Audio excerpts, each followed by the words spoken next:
Hello, everybody, and welcome back to Lean by a guy that does not know how to teach Lean, but we're gonna go for it anyway. So today's gonna be a bit different. I'm gonna give you guys a problem, and hopefully you'll be able to use what we did in day 4, which was basically all the conjunction items, such as see what we got: and.intro, lim right, lim left, and we also looked at about how to use tactics and commutative. So we're going to try to apply some of these items so that we can make basically a definition or proof. So in case you don't know, basically and is right associative. So what does associative mean? Well, let's just say that, let's just make a comment here. We have a P, Q, not a Q and R, okay? And we want to like basically and them together. So let's put P and Q, whoops, and R. So if you were multiplying these, which side would you do first? These are ands, but pretend like they're multiplications. You'd probably do these two first. And that's because multiplication is left associative. So when you're doing your order of operations, you do this first, right? You do P times Q, and then the product of P times Q multiplied by R. But in this case, and is going to be right associative. So when we're looking at this whole part here, Lean is going to look at Q and R first, and then P, Q, and R. So let's see if we check it. Let's see what happens. So we're going to define, let's just say PQR because we're very boring here. And we're going to make that basically P and Q and R. Now we're not really going to prove it because, again, we're just kind of lazy.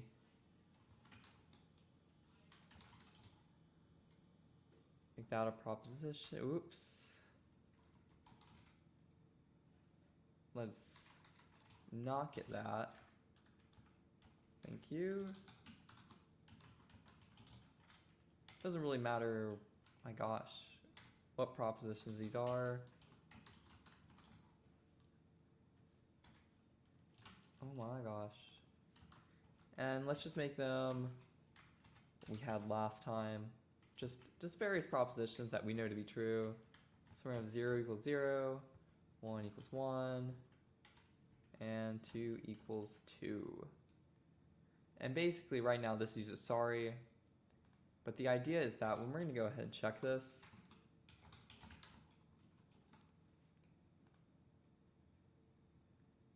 basically we have P, Q, and R. And if we go ahead and like just put the parentheses here, right, this isn't going to change. But on the flip side, if we move the parentheses over here,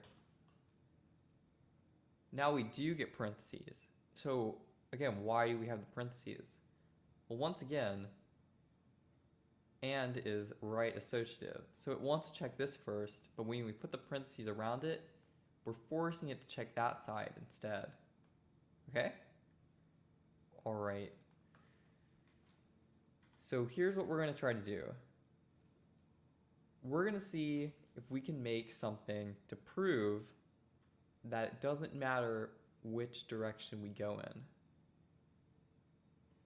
So let's make a new definition. Let's call it and associative R. It doesn't really matter what you call it. You can just do like a so and then R. I don't think it really matters. And what are we going to do this? So we have 3 inputs. We're going to have a P, Q, and R, and they are propositions. And we need a proof. And we're going to have a proof of P, Q, and R. And that's going to be our P and Q and R. So there's our proof. And what are we going to try to get out of this? We want P and Q and R. All right. So our goal here is to figure out how we can turn this so that lean doesn't have to use sorry. Because we don't want to use sorry. That's just a sorry excuse for a definition. See, right now we use a sorry. We don't want that. So what can we replace here to get what we want? And I'll move these on like different lines. Maybe it could help you figure out what it's going to be. That there, that there. And so our goal is to replace sorry. So if you want to pause right now and try to figure out yourself, go ahead. If you don't, we're just gonna pretty much walk through the solution real quick. Or maybe not, I don't know. So how might we go around solving this? So we have a proof here. And that's going to be important because we want to get each of these parts, right? So we want to prove basically R, P, and Q. So we're going to split this up so that we can prove P and Q and R, right? And then we want to split P and Q up so we can prove P and we can prove Q. And then basically with all those proofs, we can throw everything back together. All right? Okay, so basically how are we going to do this first? So let me think of a best way to do it, because there are multiple ways you could solve this, especially if you want to use a tactic or not. It doesn't particularly matter. I think it might be better to go with the tactic first, because I think it'll be a bit easier to understand. So how do we do a tactic? First we need begin. I'm going to throw the end right now just because we'll remember it. And we're going to go ahead and open up the tactic window. Remember, that is Control Shift Enter. And we can start. So over here we know that P, Q, and R are propositions. We have a proof of P and Q and R. And we're trying to get this P and Q and R. But remember, this is the same as just P and with the parentheses Q and R. So how might we go around doing this, right? Well, first of all, since we have this proof over here, we can split this up so we can get two separate proofs. So let's do that now. It doesn't really matter which we do first, but let's just go and do R first. So let's get a proof of R, and that's going to be and dot right. As I said last time, you can just do and dot right, but maybe it'll be easier for you to understand if I do the whole thing out. PF, PQ, and R. And remember, that's just our proof we had up here, because we have to use that somehow, right? And so now that we have R, let's go ahead and get P and Q. So let's put a comma there. There we go. There's our proof of R is R. And now we're going to do the same thing with the other side. So let's get a proof of PQ. And this time we're going to go ahead and do the left. So just to prove that again it works, we can just do and dot left. And then let's go ahead and use that proof we used previously. So here's what we got. We have from our proof of PQ and R, we've now created a proof of R and a proof of P and Q. So we are well on our way now. So let's go ahead and split up PQ into just P and a Q. So we're going to take, let's say, proof of P, and that's going to be our and dot what do we need? So we have P on this side, Q on this side. We want it on the left. And that's from proof of PQ. Whoops, forgot the comma. And now we want to do the opposite. So let's have proof of Q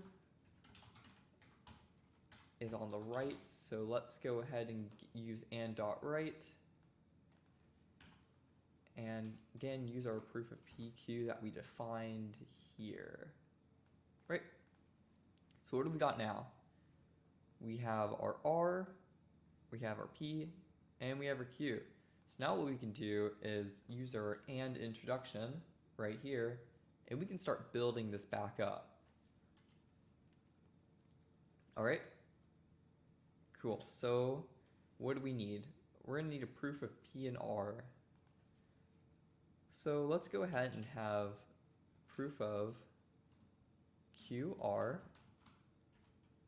and that's going to be our and.intro of our proof of Q and our proof of R. Because remember, this takes in basically two arguments, our first and our second, and we want that to match here. So what have we got now? There we go. There's our Q and R. And we are so close now. So we could do another have statement, but that's going to basically be another line, and it's kind of redundant. So let's just go ahead and write exact now. And we're going to do our final and intro. So and.intro, using our proof of P, because our P is first here, and our proof of QR. And now all the little green squiggle underline goes away, and we have no more goals because we satisfied our goal right here. All right, so that was probably, I think that's the easier way to understand it. We can go through a different method as well. So we can do the other tactic one. I think that'd be pretty good. So let's go ahead, I'm gonna call it the same thing. You can call it, again, whatever you want. I'm gonna throw a little prime right there. Arguments are P, Q, R, they're propositions. I'm gonna be lazy, just go ahead and copy this. Fantastic. All right, and here we go again. So what is another way you can do it? Right? So last time we talked about if we want to do commutative, we can basically split them up, which is the same as just applying an and.intro. So let's go ahead and do that. So we're going to apply and.intro. And what do we have here? We now have two goals. We have to get a P and Q and R. All right? So this is why the tactic state is so great. It just tells you what our goals are. You don't have to like think about it while you're going through the problem. So how are we going to do this now? First of all, we're going to need that P. And right now the P is unfortunately trapped inside this proof of, basically, we can get a proof of PQ, as we can see here, and it's trapped inside. So we're going to extract that P. So we're going to do a couple steps in actually just one line. So we're going to try to bring out that P, and we're going to use and.elim left. And we're going to also use and.elim left again. And that's going to be for our proof of PQR. All right, so what have we done? We have eliminated that whole first goal. So basically, this one takes the left side, and this one takes the left of that left side. And we're just left with P, and we can basically pull it out. And there's our P. All right. So next up, we have Q and R. So we are going to apply another and dot intro. So we're going to do that. All right. We have two more goals. Now we need the Q and we need the R. Let's go ahead and do the Q first because that's what our goals tell us to do. So we're going to basically do the exact same thing as before.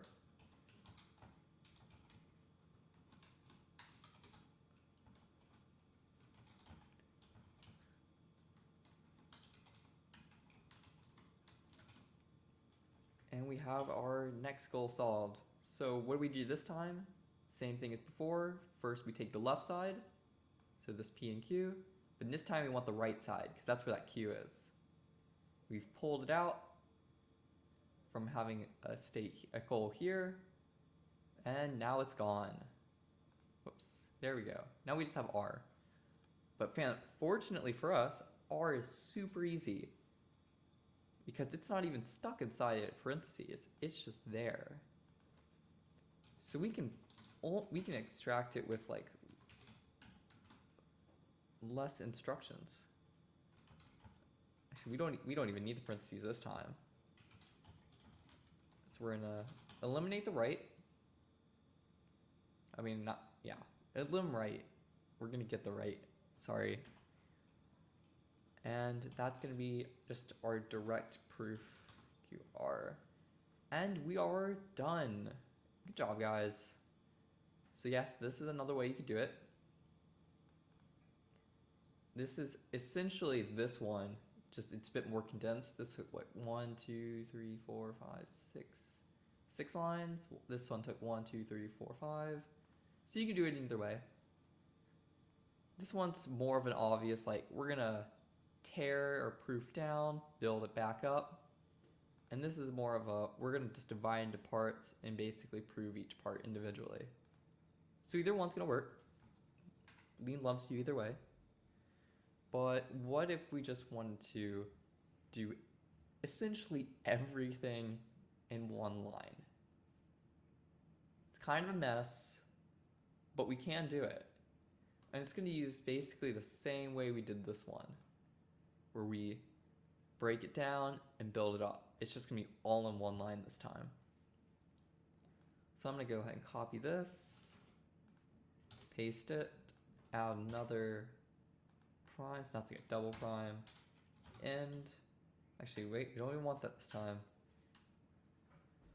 Alright, so what is our last, so we want to basically do this, and we're sort of going to work backwards this time. Alright, so this is our last step here. So the last thing, so when we put everything back together, we do that with an and dot intro. And here's where it gets a bit messy. We don't really have a tactic state this time because we're not using tactics. So we got to keep everything in mind as we go through it. So first we need that P. So let's just go ahead and get it.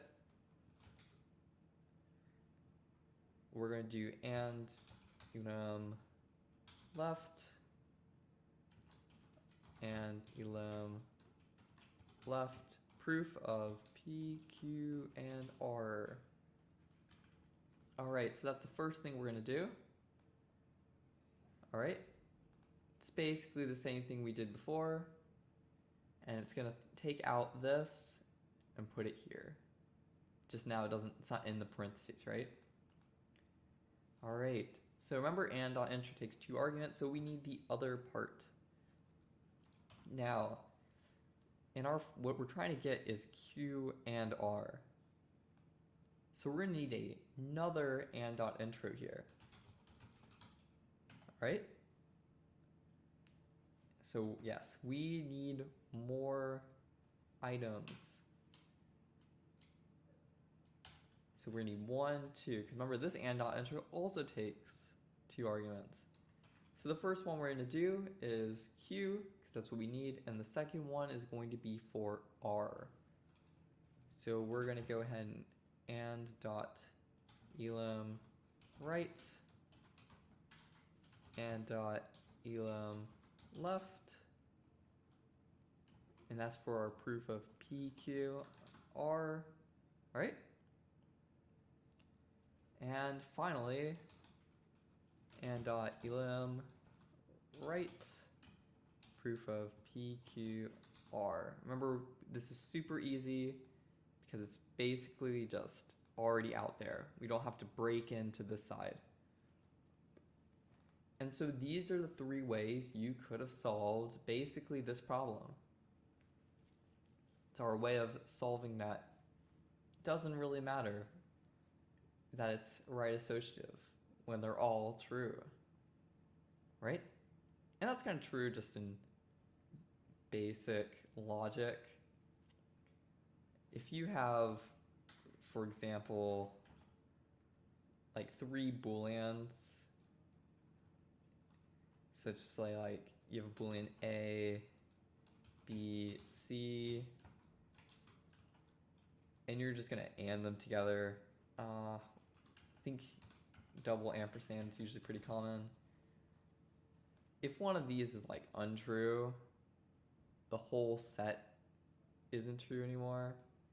So if you have true, true, false, this whole thing evaluates to false. It's basically kind of like that. But we have proved that P and Q and R is the same thing as P and Q and R. And I think we put all of this to really good use. So I hope you learned something. If you solved the problem on your own, that's great. If you needed a little help, that's totally fine. Lean is not something you can really get in a day, unless you're a genius. I'm definitely not a genius. So, but yeah, hope it helped you. Thanks for watching. Again, I'm not a professional, so take everything I say with at least 1 grain of salt. And I hope you have a nice day. Thank you so much.